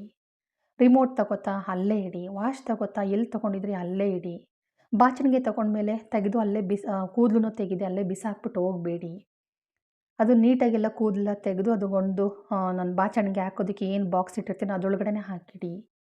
ಇವನ್ನೆಲ್ಲನೂ ಮನೆಯಲ್ಲಿ ಒಂದೊಂದನ್ನೇ ಹೇಳಬೇಕು ಹೊರತು ಕಿರ್ಚಾಡ್ಕೋ ಕೂಗಾಡ್ಕೋ ಹೇಳಬಾರ್ದು. ಒಂದು ಮನೆ ನೀಟ್ನೆಸ್ ಮಾಡಿದಾಗ ಮೇಂಟೆನೆನ್ಸ್ ಅಂತ ಅನ್ನೋದು ತುಂಬ ಮುಖ್ಯ ಆಗಿರುತ್ತೆ. ಆ ಮೇಂಟೆನೆನ್ಸ್ ತಾನೇ ಆಗೋಗುತ್ತೆ. ಹೆಣ್ಮಕ್ಳು ಎಷ್ಟೇ ಕಷ್ಟಪಟ್ಟು ಮನೆ ಕ್ಲೀನ್ ಮಾಡಿದ್ರೂ ಮೇಂಟೆನೆನ್ಸ್ ಅಂತ ಇಲ್ಲ ಅಂತಂದರೆ ನಿಜವಾಗ್ಲೂ ನಾವು ಎಷ್ಟೇ ಕಷ್ಟಪಟ್ಟು ಕ್ಲೀನ್ ಮಾಡಿದ್ರೂ ಅದಕ್ಕೆ ಬೆಲೆನೇ ಇರೋದಿಲ್ಲ ಅಂತ ಅರ್ಥ. ಮುಖ್ಯವಾಗಿ ಮೇಂಟೆನೆನ್ಸ್ ಇವತ್ತಿದ್ದದ್ದು ನಾಳೆ ಇರೋದಿಲ್ಲ, ನಾಳೆ ಇದ್ದಿದ್ದು ನಾಳಿದ್ದಿರೋದಿಲ್ಲ. ಇವತ್ತು 1 ಅವರ್ ಕೆಲಸ ನಾಳೆ ಅರ್ಧ ಗಂಟೆ ಕೆಲಸ ಆಗುತ್ತೆ, ನಾಳಿದ್ದು ಕಾಲು ಗಂಟೆ ಕೆಲಸ, ಆಚೆ ನಾಳಿದ್ದು 10 ನಿಮಿಷದ ಕೆಲಸ ಆಗುತ್ತೆ. ಹೌದಲ್ವಾ? ಕೆಲಸ ಶುರು ಮಾಡೋದು ಮುಖ್ಯ. ಶುರು ಮಾಡ್ತಾ ಮಾಡ್ತಾ ದಿನ ಕಳೆದಂತೆ ಅದು ಮೇಂಟೆನೆನ್ಸ್ ಮಾಡ್ಕೊಳ್ತಾ ಹೋದರೆ ಪ್ರತಿಯೊಂದು ಕ್ಲೀನಾಗಿರುತ್ತೆ. ಒಬ್ಬರೇ ಮೇಂಟೆನೆನ್ಸ್ ಮಾಡಿದ್ರೆ ಆಗೋದಿಲ್ಲ, ಮನೆ ಮಂದಿಯೆಲ್ಲ ಸೇರಬೇಕು. ಹೌದಲ್ವಾ? ಒಂದು ದಿನ ನಾನು ವಾಕಿಂಗ್ ಬರ್ತೀನಿ, ನನ್ನ ಆರೋಗ್ಯ ನೋಡ್ಕೊಂಡ್ಬಿಡ್ತೀನಿ, ನಾನು ಎಲ್ಲನೂ ನನ್ನನ್ನು ಸರಿ ಮಾಡ್ಕೊಡ್ತೀನಿ ಅಂತಂದರೆ ಆಗಲ್ಲ ಸ್ನೇಹಿತರೆ. ವಾಕಿಂಗ್ ಮಾಡೋದಕ್ಕೂ ಮುನ್ನ ನಾನು ರಾತ್ರಿ ಎಷ್ಟು ಗಂಟೆ ಮಲಗಬೇಕು, ನಾನು ಬೆಳಿಗ್ಗೆ ಎಷ್ಟು ಗಂಟೆಗೆ ಹೇಳಬೇಕು, ವಾಕಿಂಗಿಗೆ ನಾನು 2 ಕಿಲೋಮೀಟ್ರ್ 3 ಕಿಲೋಮೀಟ್ರ್ ನಡೆದುಬಿಟ್ರೆ ನಾನು ನಾಳೆನೇ ಸಣ್ಣ ಆಗಿಬಿಡ್ತೀನಾ? ಖಂಡಿತ ಇಲ್ಲ. ಶುರುವಾದಾಗಲೇ ನಾವು 3 ಕಿಲೋಮೀಟ್ರ್ ನಡೆದ್ರೆ ಕಾಲು ಕೈ ಮೈ ಎಲ್ಲ ನೋವು ಬರುತ್ತೆ. ಲೇಟಾಗಿ ಎದ್ದು ಹೋದರೆ ಮನೆಯಲ್ಲಿ ಮಕ್ಕಳು ರೆಡಿ ಮಾಡಬೇಕು, ಗಂಡ ರೆಡಿ ಮಾಡಬೇಕು ಅಂತಂದಾಗ ಇದು ಕಿರಿಕಿರಿ ಆಗುತ್ತೆ. ಕೊನೆಗೆ ಈ ವಾಕಿಂಗು ಬೇಡ ಏನೂ ಬೇಡ ಕಣಪ್ಪ, ವಾಕಿಂಗ್ ಹೋದರೆ ಮನೆ ಕೆಲಸ ಆಗಲ್ಲ, ವಾಕಿಂಗ್ ಹೋದರೆ ಎಲ್ಲದಕ್ಕೂ ರೇಗಾಡ್ತಾರೆ ಗಂಡಸರು ಅಂತ ನಾವು ಹೆಣ್ಮಕ್ಳು ಕಂಪ್ಲೇಂಟ್ ಮಾಡ್ತೀವಲ್ವಾ? ಆ ಕಂಪ್ಲೇಂಟ್ ಮಾಡೋದಕ್ಕೆ ನಾವೇ ಕಾರಣ ಆಗಿರ್ತೀವಿ. ರಾತ್ರಿ ಮೊಬೈಲ್ ಇಟ್ಕೊ ಕೂತ್ಕೊಳ್ಳೋದು, ಟಿ ವಿ ನೋಡ್ತಾ ಕೂತ್ಕೊಳ್ಳೋದು, ಅದನ್ನು ಬಿಟ್ಟಾಕಬೇಕು. ಬೇಗ ಮಲಿಕೊಳ್ಳೋದು, ಬೇಗ ಎದ್ದೇಳೋದು, ಬೇಗ ವಾಕಿಂಗ್ ಮುಗಿಸ್ಕೊಬರೋದು. ಇವತ್ತು ನಾನು ಅರ್ಧ ಮೈಲಿ ನಡೀತೀನಿ. ಒಂದು 5 ಡೇಸ್ ಅರ್ಧ ಮೈಲಿ ನಡೆದ್ರೆ ಇನ್ನೊಂದು 5 ಡೇಸ್ ಇನ್ನೊಂದು ಅರ್ಧ ಮೈಲಿ 1 ಕಿಲೋಮೀಟ್ರ್, ಇನ್ನೊಂದು 5 ಡೇಸ್ ಆದಮೇಲೆ 1.5 ಕಿಲೋಮೀಟ್ರ್. ಈ ಥರ ನಾವು ಪ್ರತಿಯೊಂದನ್ನು ಹೆಚ್ಚಿಸ್ಕೊಳ್ತಾ ಹೋಗಬೇಕು. ಒಂದು ನಮ್ಮ ಶಕ್ತಿನೂ ಚೆನ್ನಾಗಿರುತ್ತೆ, ನಮ್ಮ ಮನಸ್ಸು ಚೆನ್ನಾಗಿರುತ್ತೆ, ಖುಷಿಯಾಗುತ್ತೆ. ಪರವಾಗಿಲ್ಲ ಇವತ್ತು ನಡೆದೆ ಅಂತ ಅನಿಸುತ್ತೆ ಟೈಮ್ ನೋಡ್ಕೊಳ್ತಾ ಇದ್ದಂಗೆ. ಹೌದಲ್ವಾ? ನಾವು ಬೇಗನೆ ಎದ್ದೇಳದೆ ನನ್ನ ಗಂಡ ಬೈತಾರೆ, ನಾನು ವಾಕಿಂಗ್ ಮಾಡೋಕ್ಕಾಗಲ್ಲ, ಯೋಗಾಸನ ಮಾಡೋಕ್ಕಾಗಲ್ಲ, ಪ್ರಾಣಾಯಾಮ ಮಾಡೋಕ್ಕಾಗಲ್ಲ, 3 ಹೊತ್ತು ನಾವು ಬೇಯಿಸಾಕ್ತಾ ಕೂತಿರಬೇಕು ಅಂತಂದರೆ ಆಗುತ್ತಾ? ನಮ್ಮ ಕೈಯಲ್ಲೇ ಇರೋದು. ಯಾವ ಗಂಡಸರೂ ವಾಕಿಂಗ್ ಮಾಡಬೇಡ, ನೀನು ಆರೋಗ್ಯ ನೋಡ್ಕೋಬೇಡ ಅಂತ ಹೇಳೋದಿಲ್ಲ. ಆದರೆ ನಾವು ಮಾಡೋ ಅಂತಹ ತಪ್ಪುಗಳಿದೆಯಲ್ಲ, ಟೈಮ್ ಮ್ಯಾನೇಜ್ಮೆಂಟ್ ಅನ್ನೋದು, ಅದು ತುಂಬ ಇಂಪಾರ್ಟೆಂಟ್ ಆಗಿರುತ್ತೆ. ಹೌದಲ್ವಾ? ದುಡ್ಡು ಉಳಿತಾಯ ಮಾಡೋದು ಬರದಲ್ಲಿ ಕೆಲವು ಹೆಣ್ಣು ಮಕ್ಕಳುಗಳು ತಮ್ಮ ಆಸೆ ಆಕಾಂಕ್ಷೆಗಳನ್ನು ಕಡೆಗಣಿಸಿ ದುಡ್ಡನ್ನು ಉಳಿತಾಯ ಮಾಡ್ತೀವಿ. ಅದೇ ದುಡ್ಡು ಲಾಸ್ಟಿಗೆ ನಾವು ಆಸ್ಪತ್ರೆ ತಗೊಂಡೋಗಿ ಖರ್ಚು ಮಾಡೋ ಸ್ಥಿತಿಗಳು ತಂದುಬಿಟ್ಬಿಡುತ್ತೆ. ಹೌದಲ್ವಾ? ಒಂದು ವಿಚಾರ ತಗೊಳ್ಳಿ, ಯಾವುದನ್ನೇ ಆದ್ರೂ ಸಣ್ಣದ್ರಿಂದನೇ ಸ್ವಲ್ಪದಿಂದ ಶುರು ಮಾಡ್ಕೋಬೇಕಾಗತ್ತೆ. ಉಳಿತಾಯನಾರ ಆಗಿರ್ಬೋದು, ಆರೋಗ್ಯವಾಗಿ ಆಗಿರ್ಬೋದು, ಮನೆ ಕ್ಲೀನ್ನೆಸ್ ಆಗಿರ್ಬೋದು, ಒಬ್ಬರ ಮನಸ್ಸನ್ನು ಗೆಲ್ಲೋದಾಗಿರ್ಬೋದು, ಒಬ್ಬರ ಒಂದು ಪರವಾಗಿಲ್ಲ ಕಣೋ ಈ ಮನೆಗೆ ಒಳ್ಳೆ ಸೊಸೆ ಅನ್ನೋದಾಗಿರ್ಬೋದು, ಒಂದು ಒಳ್ಳೆ ತಾಯಿ ಅನ್ನೋದಾಗಿರ್ಬೋದು, ಒಳ್ಳೆ ಹೆಂಡತಿ ಅನ್ನೋದಾಗಿರ್ಬೋದು, ಒಂದು ಗಂಡ ಅನ್ನೋದಾಗಿರ್ಬೋದು. ಒಂದೇ ದಿನಕ್ಕೆ ಆ ಹೆಸರು ಆ ಪಟ್ಟ ಖಂಡಿತ ಬರೋದಿಲ್ಲ. ಏನೇ ಆದರೂ ಸಮಯ ಕಳೆದಂತೆ ಪ್ರತಿಯೊಂದೂ ಅದರ ಅರ್ಥ ಗೊತ್ತಾಗೋದು, ತಪ್ಪು ಎಲ್ಲಿದೆ, ಸರಿ ಎಲ್ಲಿದೆ, ಎಲ್ಲಿ ಸರಿ ಮಾಡ್ಕೋಬೇಕು ಅಂತ ಅನ್ನೋದನ್ನು ತಿಳ್ಕೊಬೇಕಾಗತ್ತೆ. ಯಾಕೆ ಈ ಮಾತನ್ನು ಹೇಳ್ತಾ ಇದ್ದೀನಿ ಅಂತಂದರೆ, ಜೀವನದಲ್ಲಿ ಇವತ್ತು ಸಿಕ್ಕಾಪಟ್ಟೆ ಫಾಸ್ಟ್ ಮೂವಿಂಗ್ ಎಲ್ಲರೂ. ಈಗ ಅಂದಿದ್ದೆ ಹೀಗೆ ಸಿಕ್ಬಿಡಬೇಕು. ಹೌದಲ್ವಾ? ಇವತ್ತು ಕಾರ್ ಬೇಕು ಅಂದರೆ ನಾಳೆನೇ ಅಪ್ಪ ತಂದು ಕೊಡಬೇಕು. ಸಾಲ ಮಾಡ್ತಾರೋ, 10 ರೂಪಾಯಿ ಬಡ್ಡಿ ಸಾಲ ಮಾಡ್ತಾರೋ, 20 ರೂಪಾಯಿ ಬಡ್ಡಿ ಸಾಲ ಮಾಡ್ತಾರೋ, ಒಟ್ಟು ಸಾಲ ಮಾಡಿ ಆದರೂ ತಂದು ಕೊಟ್ಬಿಡ್ಬೇಕು. ಇಲ್ಲಾಂದರೆ ಅಮ್ಮನ ಹತ್ರ ಜಗಳ ಮಾಡ್ಕೊ, ಅಪ್ಪನ ಹತ್ರ ಜಗಳ ಮಾಡ್ಕೊ, ಮನೆ ಬಿಟ್ಟು ಹೋಗು, ಸೂಸೈಡ್ ಮಾಡ್ಕೊಂಡು ಸಾಯಿ. ಹೌದಾ ಅಲ್ವಾ? ಇನ್ನು ಮದುವೆ ಅಂತಂದರೆ ಇನ್ನು ಕೇಳಲೇಬೇಡಿ. ಎಷ್ಟೇ ಕೇಳಿರ್ತೀವಿ, ನೀನು ಏನಾದ್ರು ಪ್ರೀತಿಸಿದೀಯಾ, ನಿನಗೆ ಯಾರು ಇಷ್ಟ ಇದ್ದಾರಾ ಅಂತ ಹೇಳೋದೇ ಇಲ್ಲ. ಕೊನೆಗೆ ಒಂದಿನ ಗಂಡನ ವಿಷ ಕೊಟ್ಟು ಸಾಯಿಸು, ಕೊಲೆ ಮಾಡಿ ಸಾಯಿಸು, ಗುಡ್ಡದಿಂದ ತಳ್ಳಿ ಸಾಯಿಸು, ಬೆಟ್ಟದಿಂದ ಸಾಯಿಸು. ಜೀವನಕ್ಕೋಸ್ಕರನೇ ಜೀವನ ಮಾಡ್ತಾ ಇರೋದಲ್ವಾ? ಆ ಜೀವನನೇ ನಾವು ಒಂದು ಕೊಲೆ ಅನ್ನೋ ರೂಪದಲ್ಲಿ ನಾವು ಕೊಟ್ಬಿಟ್ರೆ ಅವ್ರ ಕೈಗೆ, ನಾವು ಇಲ್ಲಿ ತನಕ ಬದುಕಿದ್ದು ಏನು ಪ್ರಯೋಜನ? ಕೊಲೆ ಮಾಡೋಕ್ಕಿರೋ ಧೈರ್ಯ ಬದುಕೋಕ್ಕೆ ಯಾಕಿಲ್ಲ? ತಪ್ಪು ಮಾಡಬೇಕಾಗಿರೋ ಧೈರ್ಯ ತಪ್ಪು ಮಾಡಬಾರ್ದು ಅನ್ನೋದಕ್ಕೆ ಯಾಕಿಲ್ಲ? ಹೆಣ್ಮಕ್ಳಿಗಾಗಲಿ ಗಂಡು ಮಕ್ಳಿಗಾಗಲಿ ನಾನು ಕೇಳೋದು. ಹೌದಲ್ವಾ? ಮದುವೆ ಅನ್ನೋ ವಿಚಾರದಲ್ಲಾದರೂ ಅಷ್ಟೇ, ಅಷ್ಟು ಸುಲಭವಾಗಿ ಗಂಡನ ಹೆಂಡತಿ ಅರ್ಥ ಮಾಡ್ಕೊಳಕ್ಕಾಗೋದಿಲ್ಲ, ಹೆಂಡತಿನ ಗಂಡ ಅರ್ಥ ಮಾಡ್ಕೊಳಕ್ಕಾಗೋದಿಲ್ಲ. ಹೆಂಡತಿಗೂ ಹೊಸ ಮನೆ ಆಗಿರುತ್ತೆ, ಗಂಡನಿಗೂ ಹೊಸ ಒಂದು ವ್ಯಕ್ತಿ ನಮ್ಮ ಮನೆಗೆ ಬಂದಾಗ ಪ್ರತಿಯೊಂದು ಅಡ್ಜಸ್ಟ್ ಮಾಡ್ಕೊಂಡು ಹೋಗೋದು ತುಂಬ ಕಷ್ಟ. ನನ್ನ ಮನೆಗೆ ಬಂದಿದ್ದೀವಿ ಅಂತಂದರೆ ಅವ್ರ ಮನೆ ವಾತಾವರಣ ಆಗಿರ್ಬೋದು, ಅವ್ರ ಮನೆ ಒಂದು ಅಡುಗೆಗಳಾಗಿರ್ಬೋದು, ಪ್ರತಿಯೊಬ್ಬರನ್ನ ಅರ್ಥ ಮಾಡ್ಕೊಂಡು ಹೋಗೋದು ತುಂಬಾ ಕಷ್ಟ ಆಗುತ್ತೆ. ಅದಕ್ಕೂ ಸಹ ಸಮಯ ಕೊಡಬೇಕು. ಇವತ್ತಿನ ದಿನದಲ್ಲಿ ಯಾರಿಗೂ ಸಮಯ ಅನ್ನೋದೇ ಇಲ್ಲ ಬಿಡಿ. ಸಮಯ ಅನ್ನೋದಿಲ್ಲ. ಪ್ರತಿಯೊಂದಕ್ಕೂ ಸಮಯ ಅನ್ನೋದು ನಾವು ಕೊಡಲಿಲ್ಲ ಅಂತಂದರೆ ನಿಜಕ್ಕೂ ಯಾವುದರಲ್ಲಿ ಆದರೂ ನಾವು ಫೇಲ್ ಆಗೋದಂತೂ ಗ್ಯಾರಂಟಿ, ಸಕ್ಸಸ್ ಕಾಣೋದಿಲ್ಲ. ವ್ಯಾಪಾರ ಆಗಿರ್ಬೋದು, ವ್ಯವಹಾರ ಆಗಿರ್ಬೋದು, ನಿದ್ರೆ ಆಗಿರ್ಬೋದು, ಕೆಲಸ ಆಗಿರ್ಬೋದು, ಹಣ ಆಗಿರ್ಬೋದು, ಐಶ್ವರ್ಯ ಆಗಿರ್ಬೋದು, ಸಂಪತ್ತಾಗಿರ್ಬೋದು, ಸಂಬಂಧ ಆಗಿರ್ಬೋದು, ಪ್ರೀತಿ ವಿಶ್ವಾಸ ಆಗಿರ್ಬೋದು, ತಪ್ಪಾಗಿರ್ಬೋದು, ಸರಿಯಾಗಿರ್ಬೋದು, ಪ್ರತಿಯೊಂದಿಗೂ ಸಮಯ ಅನ್ನೋದು ತುಂಬ ಇಂಪಾರ್ಟೆಂಟ್. ಸಮಯ ಅನ್ನೋದು ಏನು ಬೇಕಾದರೂ ಬದಲಾಯಿಸುತ್ತೆ. ಸಮಯ ಕೊಡಲಿಲ್ಲ ಅಂತಂದರೆ ಅದಕ್ಕೆ ವ್ಯಾಲ್ಯೂನೇ ಇರೋದಿಲ್ಲ. ಪ್ರತಿಯೊಂದಕ್ಕೂ ನಾವು ಅಪವಾದ ಹೇಳ್ತಾ ಬರ್ತೀವಿ, ಗೂಬೆ ಕೂರಿಸ್ತಾ ಬರ್ತೀವಿ. ಏನಂತ? ನನ್ನ ಗಂಡ ಬೈತಾನೆ, ನನ್ನ ಮಕ್ಳಿಗೆ ರೆಡಿ ಮಾಡಬೇಕು, ನನಗೆ ವಾಕಿಂಗ್ ಮಾಡೋಕ್ಕಾಗಲ್ಲ, ಪ್ರಾಣಾಯಾಮ ಮಾಡೋಕ್ಕಾಗೋದಿಲ್ಲ, ನನ್ನನ್ನು ನಾನು ನೀಟಾಗಿ ಇಟ್ಕೊಳ್ಳೋಕ್ಕಾಗಲ್ಲ, ನಾನು ಯಾವತ್ತೂ ನೈಟಿ ಸಿಗಿಸ್ಕೊಂಡೇ ಇರಬೇಕು, ಅಯ್ಯೋ ಈ ಮನೆ ಕೆಲಸನ ಮುಗಿಯೋದೇ ಇಲ್ಲ. ಯಾಕೆ ಕಂಪ್ಲೇಂಟ್ ಮಾಡ್ತೀರಾ? ಕಂಪ್ಲೇಂಟ್ ಎಂಥವ್ರು ಮಾಡೋದು ಗೊತ್ತಾ? ನಮ್ಮ ಲೈಫಲ್ಲಿ ನಾವೇನೂ ಮಾಡೋಕ್ಕೆ ಏನು ಗೊತ್ತಾ, ಕುತ್ಕೊಂಡು ಟೈಮ್ ವೇಸ್ಟ್ ಮಾಡೋದು, ಹರಟೆ ಹೊಡೆಯೋದು, ಮೊಬೈಲ್ ನೋಡೋದು, ಟಿ ವಿ ನೋಡೋದು, ಈ ಎಲ್ಲ ಟೈಮನ್ನು ವೇಸ್ಟ್ ಮಾಡಿ ಅದೇ ಟೈಮಲ್ಲಿ ಬುದ್ಧಿವಂತರು ಈ ಮೊಬೈಲ್ ನೋಡ್ಕೊಂಡು ಕೂತ್ಕೊಂಡ್ರೆ ಏನು ಪ್ರಯೋಜನ? ಅದನ್ನು ನೋಡ್ಕೊಂಡು ಅಚ್ಚುಕಟ್ಟ ನೋಡ್ತಾನೆ ಕೆಲಸ ಮಾಡೋಣ, ನೋಡ್ತಾ ಅಡುಗೆ ಕೆಲಸ ಮುಗಿಸೋಣ, ತರಕಾರಿ ಕ್ಲೀನ್ ಮಾಡ್ಕೊಳ್ಳೋಣ, ಪಾತ್ರೆ ಕ್ಲೀನ್ ಮಾಡ್ಕೊಳ್ಳೋಣ, ಮನೆ ಕ್ಲೀನ್ ಮಾಡ್ಕೊಳ್ಳೋಣ, ಇವತ್ತು ನೋಡ್ತಾ ಒಂದು ವಾರ್ಡ್ರೋಬ್ ಕ್ಲೀನ್ ಮಾಡೋಣ, ಬಟ್ಟೆಗಳು ಮಡ್ಚ್ಕೊಳ್ಳೋಣ, ಬಟ್ಟೆ ಐರನ್ ಮಾಡೋಣ, ಯಾವ ಬಟ್ಟೆಗಳು ಹರಿದೋಗಿದೆ ಅದನ್ನು ಹೊಲ್ಕೊಳ್ಳೋಣ, ನಮ್ಮ ಅತ್ತೆಗೆ ಏನು ಬೇಕು ಕೇಳೋಣ, ನನ್ನ ಮಗನಿಗೆ ಏನು ಬೇಕು ನೋಡೋಣ. ಇವತ್ತು ನಾನು ಸ್ವಲ್ಪ ನೀಟಾಗಿ ಕ್ಲೀನಾಗಿ ಡ್ರೆಸ್ ಮಾಡ್ಕೊಳ್ಳೋಣ, ಸ್ಯಾರಿ ಉಟ್ಕೊಳ್ಳೋಣ. ಟೈಮ್ ಮ್ಯಾನೇಜ್ಮೆಂಟ್ ಎಷ್ಟು ಮುಖ್ಯ ಆಗಿರುತ್ತೆ ಗೊತ್ತಾ? ಕಂಡೋರಿಗೋಸ್ಕರ ಟೈಮನ್ನು ವೇಸ್ಟ್ ಮಾಡ್ತೀವಿ. ಯಾರೋ ಮಾಡಿರೋ ವಿಡಿಯೋ ಬಿಟ್ಟಿದ್ದಾರೆ ನೋಡೋದಕ್ಕೋಸ್ಕರ ಟೈಮ್ ವೇಸ್ಟ್ ಮಾಡ್ತೀವಲ್ವ. ಅದೇ ಟೈಮನ್ನು ನನಗೋಸ್ಕರ, ನನ್ನ ಮಕ್ಕಳಿಗೋಸ್ಕರ, ನನ್ನ ಜೀವನಕ್ಕೋಸ್ಕರ, ನನ್ನ ಬದುಕಿಗೋಸ್ಕರ, ದೈಹಿಕ ಮಾನಸಿಕ ನೆಮ್ಮದಿಗೋಸ್ಕರ ಯೂಸ್ ಮಾಡ್ಕೊಂಬಿಡ್ತು ಅಂದರೆ ಲೈಫ್ ತುಂಬ ಚೆನ್ನಾಗಿರುತ್ತೆ. ನನ್ನ ಫ್ರೆಂಡ್ ಮನೆಗೆ ಹೋಗಿದ್ದೆ, ಪ್ರತಿಯೊಂದೂ ಗಮನ ಕೊಟ್ಟು ನೋಡಿದೆ. ಅವ್ರ ಮನೆ ಹೇಗೆ ನೀಟಾಗಿತ್ತು ಗೊತ್ತಾ? ಎಲ್ಲೆಲ್ಲಿ ಏನೇನು ವಸ್ತುಗಳನ್ನು ಇಟ್ಟಿದ್ರು ಅಲ್ಲಲ್ಲೇ ಇತ್ತು. ಎಷ್ಟು ನೀಟಾಗಿ ಅದನ್ನು ಆರ್ಗನೈಸ್ ಮಾಡಿದರು ಅಂತಂದರೆ, ರಿಮೋಟ್ ಎಲ್ಲಿತ್ತು ಅಲ್ಲೇ, ವಾಚ್ ಎಲ್ಲಿಡಬೇಕು ಅಲ್ಲೇ, ಚಪ್ಪಲಿ ಎಲ್ಲಿಡ್ಬಿಡಬೇಕು ಅಲ್ಲೇ. ಹೌದು, ಒಂದು ಕೂತಿದ್ದು ಅವ್ರ ಮೇಲ್ಗಡೆ ಇದ್ದರೆ ಆ ಚೇರನ್ನು ನೀಟಾಗಿ ಅದೇ ಎಲ್ಲಿ ಇಟ್ಟಿದ್ದು ಚೇರನ್ನ ಅಲ್ಲಿಗೆ ತೊಗೊಂಡೋಗಿ ಅಲ್ಲೇ ಸರಿಸ್ಬಿಟ್ಟು ಆಮೇಲೆ ಬರ್ತಾರೆ. ಇದನ್ನೆಲ್ಲವನ್ನು ಕಲಿಯೋದಕ್ಕೆ ಕಾರಣ ಆ ಮನೆಯ ಯಜಮಾನಿದಾಗಿರುತ್ತೆ. ಅದು ಸೊಸೆ ಆಗಿರ್ಬೋದು, ತಾಯಿ ಆಗಿರ್ಬೋದು. ಕೂತು ಎದ್ದೆ ತಾನೇ ಚೇರ್ ಸರಿಯಾಗಿಡು, ಎದ್ದಿದೆಯೇ ತಾನೇ ಸರಿಯಾಗಿ ದಿವಾನ್ ಕಟ್ ಮೇಲಿರೋವಂತಹ ಒಂದು ಏನಿದೆಯೇ ಬೆಡ್ ಮೇಲೆ ಕವರ್ ಹಾಕಿರ್ತೀವಲ್ಲ ಅದನ್ನೆಲ್ಲ ಸರಿ ಮಾಡು, ಕುಷನ್ ಕವರ್ನೆಲ್ಲ ಸರಿ ಮಾಡು.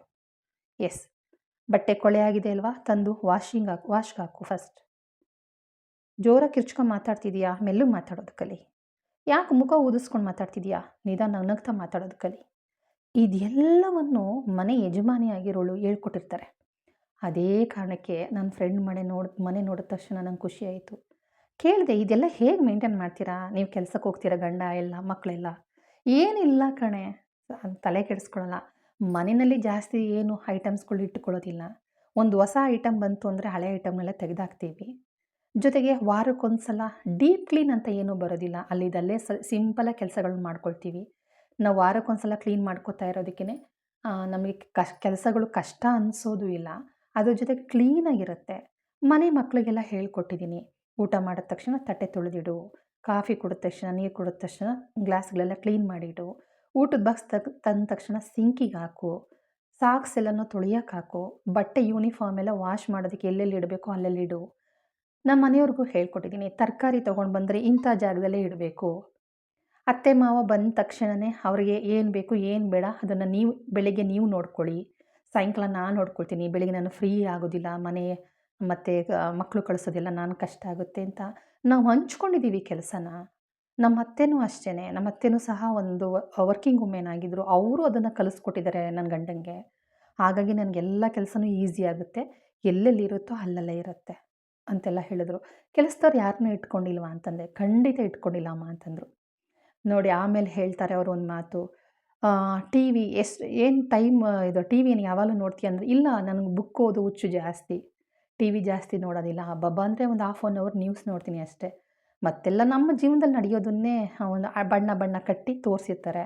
ಅದು ಕ್ರೈಮ್ ಸ್ಟೋರಿ ಆಗಿರ್ಬೋದು, ನ್ಯೂಸ್ ಆಗಿರ್ಬೋದು, ಸೀರಿಯಲ್ ಆಗಿರ್ಬೋದು, ಅಥವಾ ಒಂದು ಫಿಲಮ್ ಆಗಿರ್ಬೋದು, ಲೈಫಲ್ಲಿ ನಡೆಯೋದೇ ತಾನೇ ತೋರಿಸ್ತಾರೆ. ಅದಕ್ಕೆ ಯಾಕೆ ಬಣ್ಣದ ಕಟ್ಟೋವಂಥ ಕತೆಗಳನ್ನ ನಾನು ಯಾಕೆ ನೋಡಬೇಕು? ನಮ್ಮ ಮನಸ್ಸಿಗೆ ಖುಷಿ ಕೊಡೋದು ಓದು. ನನ್ನ ಮನಸ್ಸಿಗೆ ಏನಾದರೂ ಬೇಜಾರಾಯಿತಾ, ಅರ್ಧ ಗಂಟೆ ನಾನು ಓದ್ತಾ ಇರ್ತೀನಿ. ಮನಸ್ಸು ನಂಗೆ ಬೇಜಾರಾಯಿತಾ, ಈ ಕೆಲಸ ಮಾಡಿ, ಈ ಕೆಲಸ ಬಿಡ್ತೀನಿ, ಮತ್ತೊಂದು ಕೆಲಸ ಶುರು ಮಾಡ್ತೀನಿ ಕಣೆ. ಅದೇ ನನ್ನ ಪ್ಲಸ್ ಪಾಯಿಂಟ್. ಬಟ್ಟೆ ಮಡಚೋದು ನನಗೆ ತುಂಬ ಬೇಜಾರು. ಬಟ್ಟೆ ಮಡಚ್ತಾ ಇರ್ತೀನಿ. ಬೇಜಾರಾಯ್ತಾ ಅದನ್ನ ಬಿಟ್ಟು ಪಾತ್ರೆಗಳು ವಾಶ್ ಮಾಡೋದಕ್ಕೆ ನಿಂತ್ಕೊಳ್ತೀನಿ. ಪಾತ್ರೆ ವಾಶ್ ಮಾಡ್ತಾ ಇದ್ದಂಗೆನೆ ಮತ್ತೆ ತಿರ್ಗಾ ಬಟ್ಟೆ ಕ್ಲೀನಾಗಿ ಮಡಚಿ ಇಡಕ್ಕೆ ನಿಂತ್ಕೋತೀನಿ. ನನಗೇನು ಬೋರ್ ಅನಿಸುತ್ತೋ ಆ ಕೆಲಸನ ಅರ್ಧ ಮಾಡಿಬಿಟ್ಟು ಮತ್ತೆ ಬಂದು ಅದನ್ನು ಕಂಟಿನ್ಯೂ ಮಾಡ್ತೀನಿ. ಹಾಗಂದ್ಬಿಟ್ಟು ಟೈಮ್ ಅಂತೂ ವೇಸ್ಟ್ ಮಾಡೋದಿಲ್ಲ ನಾನು. ಈ ಥರ ಕೆಲವೊಂದು ಟಿಪ್‌ಗಳನ್ನ ಅವ್ರು ಕೊಟ್ಟರು. ಓಕೆ, ನಾನು ನೋಡೋಣ, ಅಳವಡಿಸ್ಕೊಳ್ಳೋಣ ಅಂತ ನಾನು ಸಹ ಟ್ರೈ ಮಾಡಿದೆ. ಯೆಸ್, ಹೌದು, ಅವ್ರು ಹೇಳಿದ್ದು ಕರೆಕ್ಟು ಅಂತ ಅನ್ನಿಸ್ತು. ಹೌದು ಸ್ನೇಹಿತರೆ, ಏನೇ ಆದ್ರೂ ಟೈಮ್ ತಗೊಳ್ಳುತ್ತೆ ಜೀವನದಲ್ಲಿ. ಒಳ್ಳೇದಿರಲಿ, ಕೆಟ್ಟದ್ದಿರಲಿ. ಒಂದು ಬೀಜ ಮೊಳಕೆ ಬಂದು ಅದು ಗಿಡ ಆಗಿ, ಆ ಮರ ಆಗಿ, ಆಮೇಲೆ ಅದು ಹೂವು ಬಿಟ್ಟು ಅದು ಮೊಗ್ಗು ಕಚ್ಚಿ, ಅದು ಕಾಯಾಗಿ, ಚಿಗುರು, ಕಾಯಿ ಎಷ್ಟು ಪ್ರೋಸೆಸ್ ಇರುತ್ತೆ ನಮ್ಮ ಕೈಗೆ ಹಣ್ಣು ಬಂದು ಸೇರೋ ತನಕ. ಜೀವನನೂ ಅಷ್ಟೇ. ಕಾಯೋದಿದೆಯಲ್ಲ, ಆ ಕಾಯೋ ಸಮಯದಲ್ಲಿ ನಮ್ಮ ಮನಸ್ಸು ಹೇಗಿರುತ್ತೆ ಅನ್ನೋದು ಮುಖ್ಯ. ಒಳ್ಳೆದಿದ್ದರೆ ಒಳ್ಳೆಯದೇ ಸಿಗುತ್ತೆ, ಕೆಟ್ಟದಿದ್ದರೆ ಕೆಟ್ಟದ್ದೇ ಸಿಗುತ್ತೆ. ಮನಸ್ಸಿನಂತೆ ಮಾದೇವ ಅಂತೀವಲ್ಲ ಹಾಗೆ. ನಮ್ಮ ಮನಸ್ಸಿನಲ್ಲಿ ಆ ಕಾಯೋ ಸಂದರ್ಭದಲ್ಲಿ ಕೆಟ್ಟದ್ದನ್ನೇ ಯೋಚನೆ ಮಾಡ್ತಾ ಇದ್ದರೆ ಮುಂದೆ ಕೊಡೋ ಫಲ ಅದು ಒಳ್ಳೇದಾಗಿರೋದೇ ಇಲ್ಲ, ಕೆಟ್ಟದ್ದೇ ಸಿಗುತ್ತೆ. ನಾವು ಪಾಸಿಟಿವ್ ಆಗಿ ಯೋಚನೆ ಮಾಡ್ತಾ ಇದ್ದರೆ ಒಳ್ಳೆಯದೇ ಸಿಗುತ್ತೆ. ಅದು ಸತ್ಯ ಸ್ನೇಹಿತರೆ. ಮಾತಾಡೋದು ಜಾಸ್ತಿ ಆಯಿತಾ? ಖಂಡಿತ ಜಾಸ್ತಿ ಏನಿಲ್ಲ. ಜೀವನದಲ್ಲಿ ಪ್ರತಿಯೊಂದು ಅರ್ಥ ಮಾಡ್ಕೊಳ್ತಾ ಹೋಗಿ. ಮನೆಯಲ್ಲಿ ಸಂಸಾರ ಅಂತಂದರೆ ಹಾಗೇ. ಹಬ್ಬ ಹರಿದಿನ ಬಂತು ಅಂದ ತಕ್ಷಣ ಹೆಣ್ಣೇ ಕೆಲಸ ಮಾಡಬೇಕು, ಗಂಡೇ ಕೆಲಸ ಮಾಡಬೇಕು, ಅತ್ತೆ ಮಾವನೇ ಕೆಲಸ ಮಾಡಬೇಕು, ಮನೇಲಿರೋರೇ ಕೆಲಸ ಮಾಡಬೇಕು, ನಾವು ಡ್ಯೂಟಿಗೆ ಹೋಗ್ತಾ ಇದ್ದೀನಿ, ನಾನು ಯಾಕೆ ದುಡಿಲಿ ಅನ್ನೋದಲ್ಲ. ಪ್ರತಿಯೊಂದನ್ನು ಹಂಚ್ಕೊಂಡು ಮಾಡಬೇಕು. ಜೊತೆಗೆ ಪ್ರತಿಯೊಂದು ಮೇಂಟೆನೆನ್ಸ್ ಅಂತ ಅನ್ನೋದು ಮುಖ್ಯ. ಯಾವ್ಯಾವುದು ಎಲ್ಲೆಲ್ಲಿ ಹೇಗೆ ಇಡಬೇಕು ಹಾಗಾಗಿ ಇಡಬೇಕು. ಮಾತಾದರೂ ಅಷ್ಟೇ, ಎಲ್ಲಿ ಮಾತಾಡಿದ್ರೆ ಅಲ್ಲಿ ನಮಗೆ ಗೌರವ ಸಿಗುತ್ತೆ, ಎಲ್ಲಿ ಮೌನವಾಗಿದ್ದರೆ ಅಲ್ಲಿ ನಮ್ಗೆ ಗೌರವ ಸಿಗುತ್ತೆ. ಮಾತಾಡೋ ಕಡೆ ಮೌನವಾಗಿರೋ ಕಡೆ ಮಾತಾಡಿದ್ರೆ ನಮ್ಮ ಬೆಲೆ ಸಿಗೋದಿಲ್ಲ. ಎಷ್ಟೋ ಸಲ ಸತ್ಯ ಹೇಳಿದ್ರೆ ಒಬ್ಬರು ಜೀವನ ಹಾಳಾಗುತ್ತೆ, ಸತ್ಯ ಹೇಳಿದ್ರೆ ನಮ್ಮ ಮರ್ಯಾದೆ ಹೋಗುತ್ತೆ, ಸತ್ಯ ಹೇಳಿದ್ರೆ ನಮ್ಮ ನಂಬಿಕೆ ಹೊರಟೋಗುತ್ತೆ ಅಂತ ಬುದ್ಧಿವಂತವರು ಕೆಲವು ಸತ್ಯಗಳನ್ನ ಹೇಳೋದೇ ಇಲ್ಲ. ಒಂದು ಸುಳ್ಳಿಂದ ಜೀವನ ಚೆನ್ನಾಗಿರುತ್ತೆ ಅಂತಂದ್ರೆ ಅದೊಂದು ಸುಳ್ಳನ್ನೇ ಹೇಳಿಬಿಟ್ಟು ಆ ಜಾಗದಿಂದ ಖಾಲಿ ಮಾಡಿರ್ತಾರೆ. ಹೌದಲ್ವಾ? ಎಷ್ಟೋ ಸತ್ಯಗಳು ಹಾಗೇ. ಸತ್ಯ ಹೇಳ್ಬೇಕು ಅನ್ನೋರು ಸಹ ಹೇಳೋಕ್ಕಾಗೋದಿಲ್ಲ. ಜೀವನನೂ ಹಾಗೇ ಸ್ನೇಹಿತರೆ. ಹೌದಲ್ವಾ? ಲೈಫಲ್ಲಿ ಹೇಳೋದು ಇಷ್ಟೇ. ಎಲ್ಲರೂ ಅದು ತುಂಬದ ಮನೆ ಆಗಿರಲಿ, ಸಿಂಗಲ್ ಗಂಡ ಹೆಂಡತಿ ಇರೋದೇ ಆಗಿರಲಿ, ಅಥವಾ ಅತ್ತೆ ಮಾವ ಇರೋದೇ ಆಗಿರಲಿ, ಪ್ರತಿಯೊಂದಕ್ಕೂ ನಮ್ಮ ಒಂದು ಸಹನೆ, ನಮ್ಮ ತಾಳ್ಮೆ ಇದ್ದರೆ ಮಾತ್ರ ಮನೆಯೂ ಚೆನ್ನಾಗಿರುತ್ತೆ, ಮನಸ್ಸು ಚೆನ್ನಾಗಿರುತ್ತೆ, ಮನಿನೂ ಚೆನ್ನಾಗಿರುತ್ತೆ. ಮನೆ, ಮನಸ್ಸು, ಮನಸ್ಸು ಅಂದ ತಕ್ಷಣ ಆರೋಗ್ಯಕ್ಕೂ ಸೇರುತ್ತೆ. ಅದು ನೆನಪಲ್ಲಿಟ್ಕೊಳ್ಳಿ, ಮರ್ತ್ಕೋಬೇಡಿ. ಆರೋಗ್ಯನೂ ಇದಕ್ಕೆ ಇನ್ವಾಲ್ವ್ ಆಗುತ್ತೆ. ಇದ್ಯಾವುದು ಮೂರಲ್ಲಿ ಯಾವುದಾದ್ರೂ ಒಂದು ಕೆಟ್ಟೋಯ್ತು ಅಂತಂದರೆ ಮನುಷ್ಯನೇ ಆಗಿರೋದಿಲ್ಲ. ಹೌದಾ ಅಲ್ವಾ? ಹಾಗಾಗಿ ಹೇಳೋದೊಂದು, ಆ ಮೂರಕ್ಕೂ ಸಮಯ ಅನ್ನೋದು ತುಂಬ ಇಂಪಾರ್ಟೆಂಟ್. ಹಬ್ಬ ಬರ್ತಾ ಇದೆ ಅಂದ್ಬಿಟ್ಟು 3 ದಿನ ಅಂತಲೇ ಕ್ಲೀನ್ ಮಾಡ್ಕೊಳ್ಳೋದಲ್ಲ. ಈಗಲಿಂದನೇ ಶುರು ಮಾಡಬೇಕು. ಯಾವುದು ಬೇಕು, ಯಾವುದು ಬೇಡ, ಯಾವುದು ತೆಗೆದು ಆಚೆಗೆ ಹಾಕಬೇಕು, ಯಾವುದನ್ನು ಇಟ್ಕೋಬೇಕು. ಸೆಂಟಿಮೆಂಟ್ ಅನ್ನೋದನ್ನು ಬಿಟ್ಟಾಕಿ. ನಮ್ಮ ಅಪ್ಪ ಕೊಟ್ಟಿದ್ದು, ನನ್ನ ತಂಗಿ ಕೊಟ್ಟಿದ್ದು, ನನ್ನ ಫ್ರೆಂಡ್ ಕೊಟ್ಟಿದ್ದು, ಅಯ್ಯೋ ನಾನು ಇಂಥ ದಿನ ತಂದಿಟ್ಕೊಂಡೆ, ಅದು ಕಿತ್ತೋಗಿರುತ್ತೆ, ಮುರಿದೋಗಿರುತ್ತೆ, ಅದನ್ನೆಲ್ಲ ಇಟ್ಕೊಂಡು ಟೈಮ್ ವೇಸ್ಟ್ ಮಾಡಬೇಡಿ. ಟೈಮ್ ಜೊತೆಗೆ ಜಾಗದ ಜೊತೆಗೆ ಮೇಯ್ನು ನಮ್ಮ ಮನಸ್ಸು. ಹೌದಲ್ವಾ? ನಮ್ಮ ಶರೀರ ಅಂತ ಅನ್ನೋದು ಮೆಷೀನ್ ಅಲ್ಲ, ಅದಕ್ಕೂ ಆಯಾಸ ಆಗುತ್ತೆ ಅಲ್ವಾ?